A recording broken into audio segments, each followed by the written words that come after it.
আশুলিয়ার জামগড়ায় পুলিশ ফাঁড়ি স্থাপনের দাবিতে গার্মেন্টস শ্রমিক ও স্থানীয়দের জোরালো আওয়াজ। ঢাকার আশুলিয়ার ঘন বসতিপূর্ণ ও শ্রমজীবী অধ্যুষিত এলাকা জামগড়া, সেখানে লক্ষাধিক মানুষ প্রতিনিয়ত জীবন জীবিকার জন্য সংগ্রাম করে যাচ্ছেন।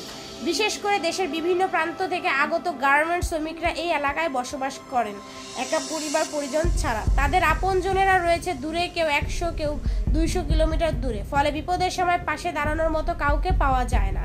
এই সুযোগে বাড়ছে চুরি, ছিনতাই, মারধর ও গুলি বর্ষণের মতো অপরাধ। কেউ রাস্তায় নির্যাতনের শিকার হলেও অধিকাংশ মানুষ ভয়ে প্রতিবাদ করতে সাহস পান না।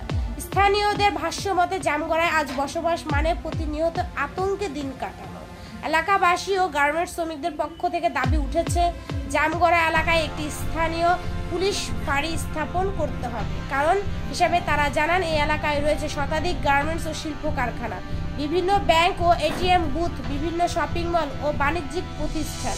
এশিয়ার অন্যতম বৃহৎ পার্ক ফ্যান্টাসি কিংডম। এসব প্রতিষ্ঠানের নিরাপত্তা নিশ্চিত করা এবং নাগরিক জীবনে স্বস্তি ফিরিয়ে আনতে পুলিশ ফাঁড়ি স্থাপন এখন সময়ের দাবি। সচেতন মহল বলেছেন, প্রশাসন যদি দ্রুত পদক্ষেপ না নেয় তবে এই জনবহুল এলাকায় অপরাধের মাত্রা আরও বাড়বে এবং সাধারণ মানুষের মধ্যে নিরাপত্তাহীনতা চরমে পৌঁছাবে। তাই সকল ধর্ম, শ্রেণী ও পেশার মানুষদের পক্ষ থেকে দাবি, জামগড়ায় অবিলম্বে একটি পুলিশ ফাঁড়ি স্থাপন করা হোক। আজকের দুর্নীতি, কণা আক্তার, বন্যা।